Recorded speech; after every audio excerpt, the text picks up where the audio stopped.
What is up, everyone? It's Quinn here, and in today's video, I'm going to be going through my Week 9 top 40 wide receiver rankings. If you guys enjoy the video, hit that like button, subscribe. If you have any questions, you can drop them down below. I'll make sure to get back to every single person. But let's dive right into the rankings here. And I do just want to run through a few names who are not going to be ranked due to potential injuries, just assuming they're not going to play this weekend. We have Puka dealing with a knee injury. Now, he hasn't officially been ruled out, but he re-aggravated the same knee injury he suffered early on in the season on Thursday. I would assume they're not trying to risk it with him, so I would lean towards him being out. We also have DK Metcalf, who has not practiced this week with his knee injury, and then T. Higgins with his quad. If Puka, they say he's good to go, I'd fire him up as like a back-end wide receiver 1. For DK, he'd be a solid like high-end wide receiver 2. T. Higgins, I'd be sketched out about because we do have the sample size a few years ago where he was active but injured and only played a few snaps in a couple of games. So those are the injured players. But now looking at tier 1 here, I have 5 players. It's going to be A.J. Brown, CeeDee Lamb, Jamar Chase, Justin Jefferson, Cooper Kupp. I think those top 4 are pretty locked in.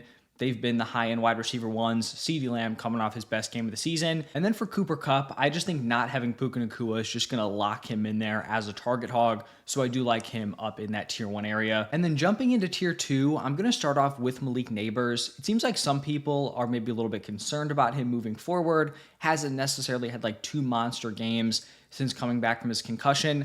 I'm really not worried. Like, obviously, you'd like the offense to be better, the overall ceiling of this unit to, be putting up more points, more passing volume, all of that. But he had the 1 down game in his first game back, but then like 7 for 71 on like 10 plus targets. Like, that is a very, very fine game. He's already balled out, had some monster ceiling games early on in the season. I'm really not worried. So I do have him here as a mid-tier wide receiver 1.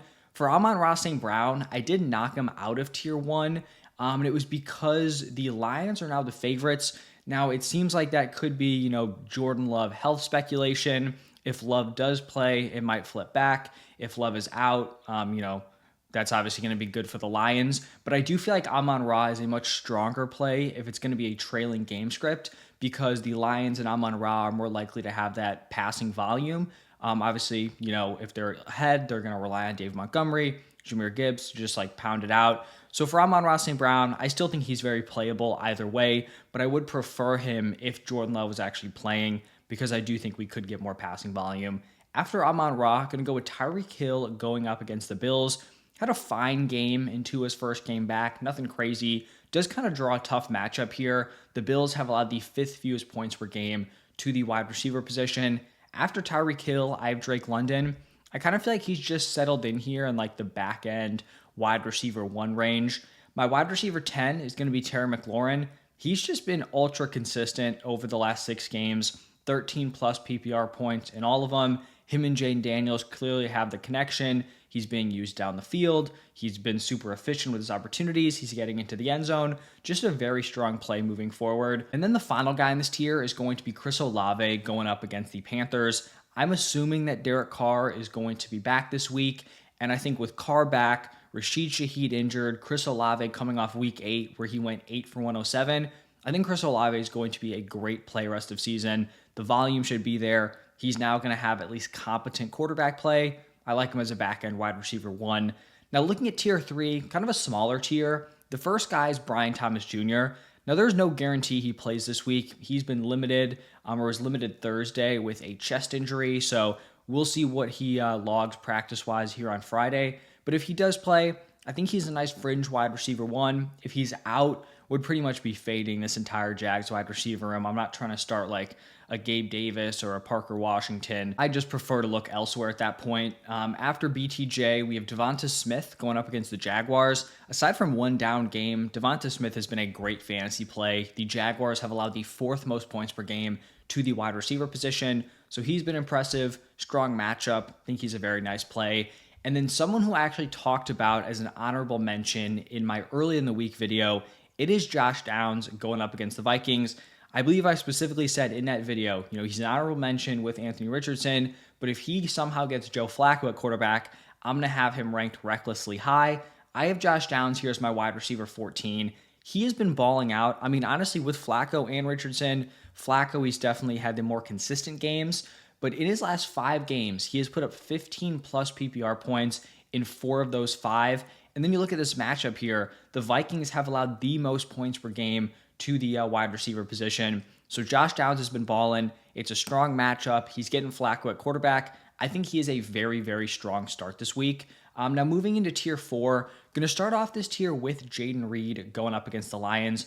So this is going to be assuming that Jordan Love is playing. For these Packers wide receivers, I am going to be assuming that it's Jordan Love at quarterback. It's a decent matchup here for Reed. The Lions have allowed the 3rd most points per game to the wide receiver position. I will say his usage was a little bit concerning last week. Could have been due to an ankle injury he was dealing with.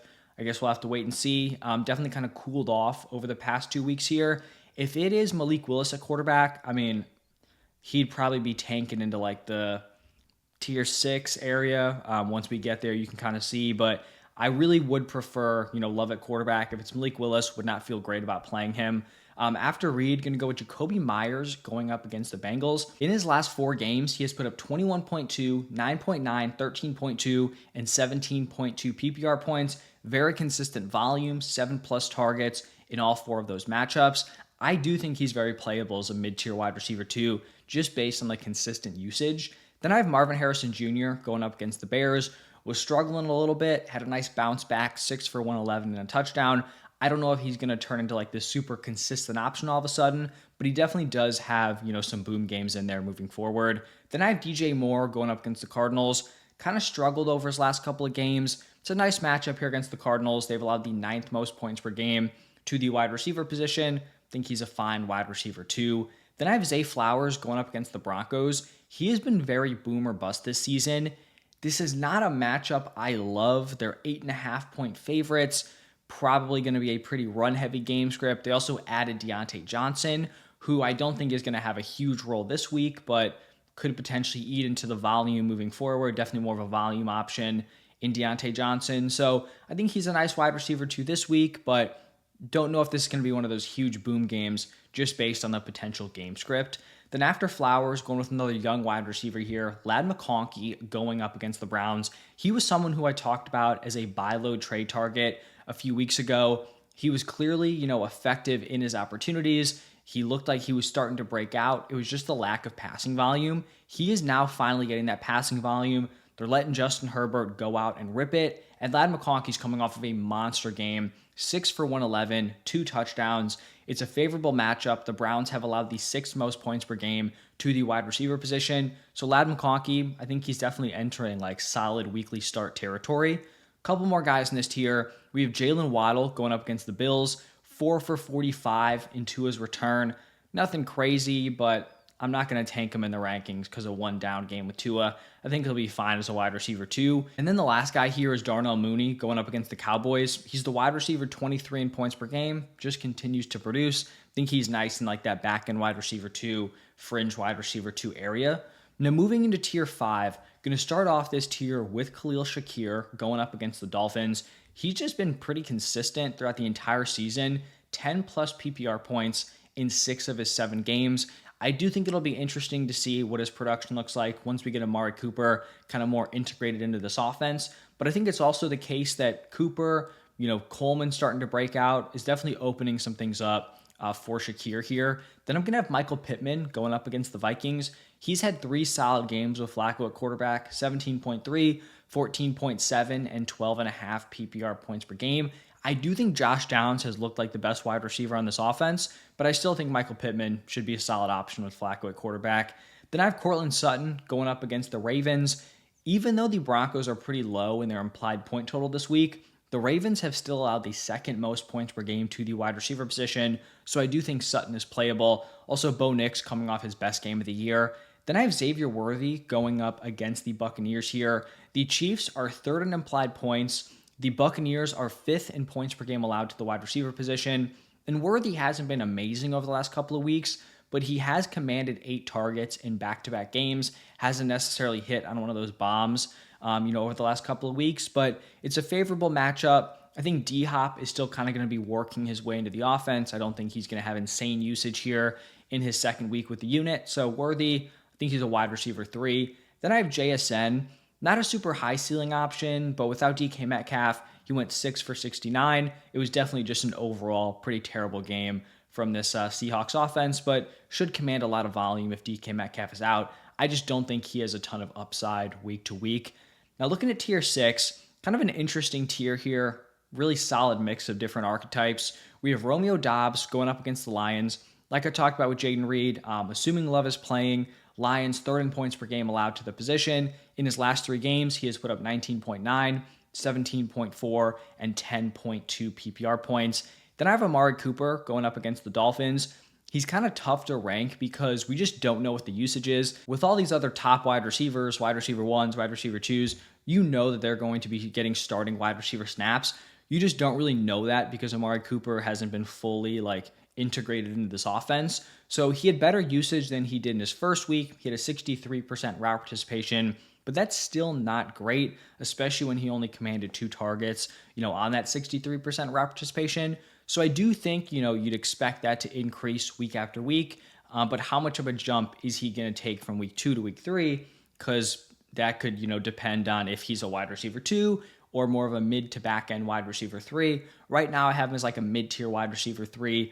Nothing against him as a player, just, basing it off the usage we saw last week. Then I have Cedric Tillman going up against the Chargers. He has balled out over the last 2 games. Week 7, 8 for 81. Week 8, 7 for 99, 2 touchdowns. Second-year player, definitely seems to have some chemistry with Jameis here. Once he got a real shot after the Amari Cooper trade, he's been giving you great production. And then the last guy in this tier, Keon Coleman, it's kind of interesting because it's right when they made the trade for Amari Cooper, they needed wide receiver help. All of a sudden, Keon Coleman is going crazy. Week 7, 4 for 125. Week 8, 5 for 70 and a touchdown. This is great to see out of Keon Coleman. Getting this type of breakout, I think maybe he's not going to be this top wide receiver 2, wide receiver 1 with Amari Cooper there. But I do think all 3 of these top wide receivers for the Bills can kind of coexist, especially on an offense that does have the potential for high passing volume. Now, the second to last tier, we have tier 7, and I'm going to start it off with DeAndre Hopkins. Similar to Amari Cooper, it's tough to kind of rank him here because in his first week, he only had a 33% route participation, kind of similar to what we saw out of Amari Cooper in his first game with the Bills. But it's a really nice matchup here against the Bucs. I believe the Chiefs are top 3 in implied points. The Bucs have allowed the 5th most points per game to the wide receiver position. So I'm not expecting a starting workload of routes, but I do think if he can get to 65 to 75% area, I think with this matchup, he could definitely produce on that. Then I have Calvin Ridley going up against the Patriots. I think some people are going to want him higher after his big week 8. He went 10 for 143, but I don't think we can just completely throw out everything else that's happened this year. His previous 4 games, he combined for 12.5 PPR points. So he's a good player. He's going to have some weekly upside, but we can't forget this is a very rough offense. The quarterback play is definitely a question mark. So could he have one of those boom games again? Sure. But you could also put him into your lineup and he's giving you 0.9, 2.5 points, I think 1.7 points, like we've seen in some of his other matchups this season. After Ridley, going to go with Wan'Dale Robinson.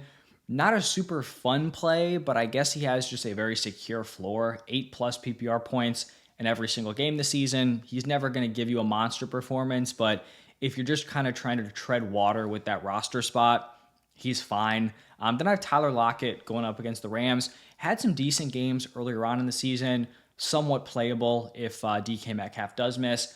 Then I have Jordan Addison. He came back from, I think it was an ankle injury, had a big game, kind of got my hopes up. The last few weeks have not been great. I still think he's a talented wide receiver on a good passing attack, just doesn't have the highest weekly floor, clearly. And then the final tier here, tier 8, going to start off with Keenan Allen going up against the Cardinals. He's another guy who's pretty much just had one big game since returning from injury. Somewhat favorable matchup. You hope this Bears offense starts to put it together. Then I have Jerry Jeudy and Elijah Moore back-to-back. It seems like at this point, Cedric Tillman should be viewed as the wide receiver 1. Not quite sure who should be viewed as the number 2. Jerry Jeudy in week 8 went 5 for 79 on 8 targets. Elijah Moore went 8 for 85 on 12 targets. So it'll be interesting to see what this wide receiver room looks like this week. And then the final guy here, Jalen Tolbert, going up against the Falcons. Solid matchup, 8th in points per game allowed to the wide receiver spot. He's the Cowboys wide receiver 2, so if you're desperate, Jalen Tolbert could be playable. I will give Demario Douglas an honorable mention. If Drake May does clear concussion protocol, then I do think Demario Douglas would be a fine play, probably in like the tier 8 area. But that's going to wrap it up for my top 40. Wide receiver position does seem a little bit sketchy at this point. Running back seems a lot stronger, but you still got to play him. So hopefully this video helps you out. If you guys enjoyed, hit that like button, subscribe. Thank you for stopping by, and I will see you in the next one.